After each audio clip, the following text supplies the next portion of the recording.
भारत में 2014-2025 के बीच में मूर्तियां बनाने पे जो खर्च हुआ है, चाहे स्टैच्यू ऑफ यूनिटी हो, चाहे अन्य तरह की मूर्तियां हो, लगभग वो पैसा खर्च हुआ है 7700 करोड़ यानी 8000 करोड़ के आसपास।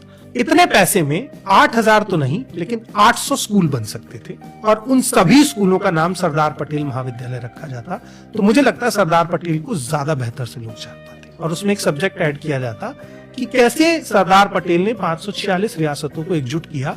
द सब्जेक्ट ऑफ यूनिटी आप पढ़ाते तो लोग जान पाते, मगर इंटेंशन वो नहीं था। दूसरा, मंदिर निर्माण और मंदिर से जुड़े क्षेत्रों को विकास के लिए जो पैसा खर्च हुआ वो लगभग 98,000 करोड़ यानी 1 लाख करोड़ के आसपास है। अयोध्या मंदिर निर्माण में 3200 करोड़ रुपए लगे और मंदिर के साथ साथ अयोध्या का डेवलपमेंट हो इसलिए 85,000 करोड़ रुपए खर्च किया गया।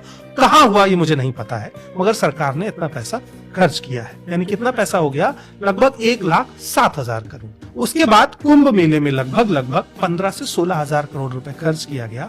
कुंभ में जाने वाले के ऊपर हेलीकॉप्टर से फूल बरसाए गए जिसमें बहुत पैसा लगता है, जिसकी कोई जरूरत नहीं थी। इससे बेहतर था कि आप ट्रेन फ्री कर देते। अगर आपको बहुत ही मूर्खता करनी थी तो आप ये भी कर सकते थे। 16-17,000 करोड़ खर्च हुआ यानी 1,25,000 करोड़ रुपए। भारत का एजुकेशन बजट इस पूरे पैसे से कम है और भारत का हेल्थ बजट भी इस पूरे पैसे से कम है। तो जब आप हेल्थ और एजुकेशन पर इन सब ढकोसलों से कम खर्च कर रहे हैं तो मैं आपसे उम्मीद कैसे करूं कि आप काम करेंगे? 85,000 करोड़ रुपए अयोध्या के विकास के लिए, अयोध्या को मैं इतने पैसे में एजुकेशन हब बना देता, इस वर्ल्ड का सबसे बड़ा एजुकेशन हब। चाइना 150 करोड़ में ऐसा इंटरनेशनल स्कूल बना रहा है, जापान ऐसा इंटरनेशनल स्कूल बना रहा है जो गवर्नमेंट स्कूल है, जहां बच्चे को 1 रुपया खर्च नहीं करना है, उसके घर से भी उसे सरकार उठा के लाएगी। और हम क्या बना रहे हैं? मंदिर जिसमें रहने वाले पुजारियों को पैसा सरकार दे रही, सैलरी, और लोग युवा बेरोजगार घूम रहे हैं। तो इंटेंशन का फर्क है नया, हमारी नीयत नहीं है काम करने की।